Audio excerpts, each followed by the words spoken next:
આ TP scheme એક છે સર્વે નંબર 127 છે, મકાનો નથી પડવાયા, ત્યારે હવે કઈ રીતે તમે?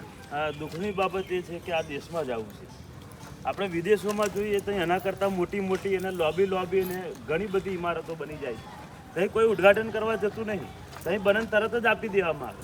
આ દેશમાં અને આ નેતાઓના રાજમાં જેવું છે કે અહીંયા આગળ કશુંક રોડ બને, રસ્તા બને, બ્રિજ બને, બધું બની ગયું હોય, પરંતુ નેતા કંઈક આવે ને કંઈક રિબિન કાપે ને લોકોનું કલ્યાણ થઈ જાય ને પછી લોકોને અંદર ઘરમાં પહેવા દેવાના. આ કઈનો ન્યાય છે?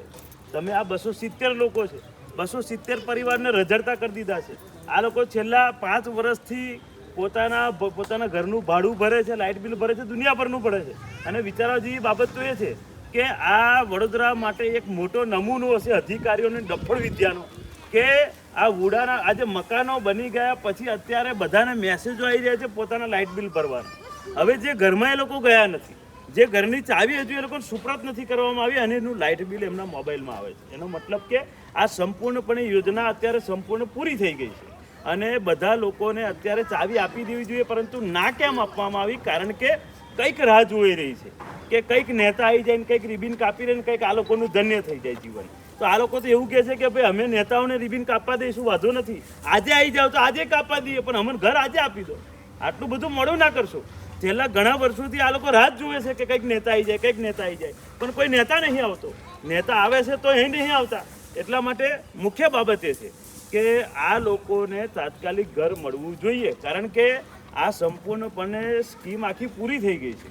અને બીજી બાબત એ છે કે આ સમાચાર તો એવા પણ છે, આ લોકોએ કીધું કે ભાઈ આ જે આવાસ યોજનાના મકાનો છે એમાં ધાબા પર જાવ ને તો ખાડા છે, બરાબર. જે કન્સ્ટ્રક્શન થવું જોઈએ એ બી નહીં થયું, બરાબર ને? એવું છે, બરાબર કન્સ્ટ્રક્શન બી નહીં થયું. આપણે જોઈએ છે કે મોટા બિલ્ડરો હોય એમની જે સ્કીમ હોય એ લોબે વર્ષ સુધી ચાલે છે, કેમ કે મજબૂત બનાવે પ્રાઇવેટ લોકો. આ સરકારી આવાસના મકાનો હોય તો બહુ લાંબા નહીં ચાલતા, થોડાક વર્ષો થઈને જર્જરિત થઈ જાય છે. આ લોકોએ પૈસા તો ભરે છે, ઓછા ભરે છે પણ પૈસા તો ભરે છે. 4,75,000 રૂપિયા સમથિંગ આ લોકોએ ભરેલા છે, 5,50,000 ભરેલા છે. હવે આની મકાનની કિંમત 10 લાખ હોય કે 8 લાખ હોય, અડધી તો ભરી જ દીધી ને આ લોકોએ. લોન ચાલુ થઈ ગઈ. વિચાર કરો, મને તો એવો વિચાર આવે છે કે આ નેતાઓના રાજમાં લોન પૂરી થઈ જશે ને તોય ઘર નહીં મળે. લોન પૂરી થઈ જશે તો આ લોકોના માટે હવે દરબાર તાળું તોડશે કે પછી હવે અમે જતા રહીશું, લેવા જઈશું, બીજું હવે અમે રહેવા જઈશું. હવે 48 કલાકનો સમય આ વુડા અને જે પણ અધિકારીઓ છે બધા નેતાઓને આપું છું કે 48 કલાકમાં જો આ લોકોને ઘરની ચાવી ના આપવામાં આવી તો અમે ત્યાં આગળ જઈશું અને અન્નનો ત્યાગ કરીશું ને જ્યાર સુધી અમને ચાવી નહીં આપવામાં આવે ત્યાર સુધી ત્યાંથી એકેય જણ ઊભા નહીં થઈએ, બરાબર ને? એકેય જણ ઊભા નહીં થઈએ. અને પછી આ લોકોને ખબર પડશે કે નેતાઓ જે 1.5 2 લાખ રૂપિયા પગારો જે ધારાસભ્ય સંસદ સભ્ય બધા લે છે, સરકાર આ લોકોના લીધે ચાલે છે, કોઈ નેતાઓના લીધે નહીં ચાલતી. નેતાઓના ઘરો આ લોકોના લીધે ચાલે છે, પરંતુ એ લોકોના ઘરો ના મળે વિચાર જ એ બાબત છે. હું સમય આપું છું 48 કલાકનો. 48 કલાકમાં મહેરબાની કરીને આ લોકોને ઘર ફળવાઈ જવા જોઈએ.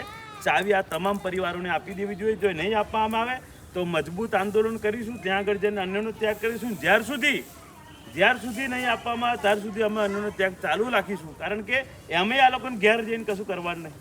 તેમ છતાં નહીં આવે તો તાળું તોડશો? તેમ છતાં નહીં આવે તો ચાવી લઈ લઈશું અમે, રહેવા જતા કોઈ રોકી થોડી શકવાનું. જનતાના છું. હું તમને કહેવા માંગુ છું કે તમે કોઈ બિલ્ડરની તે પૈસા ભરો ને તમને એ બિલ્ડર મકાન ના આપે તો શું કરો? તમે કેસ કરો, એ લોકોને ખકડાવ, એવું કરો ને. તો આ એવું જ છે, અમે પૈસા આપી દીધા છે એટલે આપણે લેવા જ જવાનું મકાન. એટલે મૂળ વસ્તુ એક જ છે કે આ જે ગોરખ ધંધો ચાલે છે, તમે વિચાર કરો આ આવાસ યોજનાની પછીની જે યોજનાઓ છે એમાં બધે ઉદ્ઘાટન થઈ ગયા છે, એમાં બધા રહેવાય જતા રહે છે, પણ આ લોકોને કંઈક હેરાન પરેશાન કરવા માટે આટલા વર્ષોથી બેસાડી રાખવામાં આવ્યા છે. અને મૂળ તો એક જ વાત કહું છું જીતુભાઈ કે આજે આ સમગ્ર આખા વિશ્વમાં કોઈ જગ્યા ઉદ્ઘાટનો નહીં હોતા. અહીં જ વાવાઈ લેવાનો ધંધો, અહીં જ કોઈક નેતા આવે રિબિન કાપીને પછી જવાનું. આખા દેશમાં આખા વિદેશોમાં આના કરતાં મોટી બિલ્ડિંગ બાંધવામાં આવે, આના કરતાં હાઈટેક બિલ્ડિંગ બાંધવામાં આવે. તહીં કોઈનો પ્રધાનમંત્રી કે કોઈ તહીં ધારાસભ્ય કોઈ તહીં રિબિન કાપતો કોઈ દેખ્યો નહીં. આપણે આ દેશમાં જ આવું છે. આ બધું બંધ થવું જોઈએ. આ બધું બંધ થશે તો લોકોનું કલ્યાણ થશે, નહીં તો આવી રીતે ધક્કા ખાયા કરશે. ધારાસભ્ય, સંસદ સભ્ય દુનિયાભરની તહીં ધક્કા ખાધા લોકો, કશું કોઈ ના થયું. જેના મત આપો છે એ કામ નહીં કરતા. જેને મત આપો છે કામ નહીં કરતા અને જેને મત આપો છે બેહી રહે છે. એના લીધે આ લોકોને દોડવું પડે છે. આ બધી જવાબદારી ચૂંટાયેલા લોકોની. આ છોકરાઓને લઈને આવ્યા છે, વિચાર કરો. હવે આ જેની જવાબદારી છે લોકો કશું કરતા નથી. અમે 48 કલાકનો સમય આપીએ છીએ બધા લોકોને સાથે મળીને. આ વિચાર કરો કે આની શું ભૂલ છે? આ નાના દીકરાની ભૂલ શું છે? આડા બાળકોને તડકામાં લઈને આવવું પડે છે અમારા લોકોએ. હવે આપો હદ થઈ ગઈ, અમારા મકાન આપો, અમે ભાડા ભરે છે.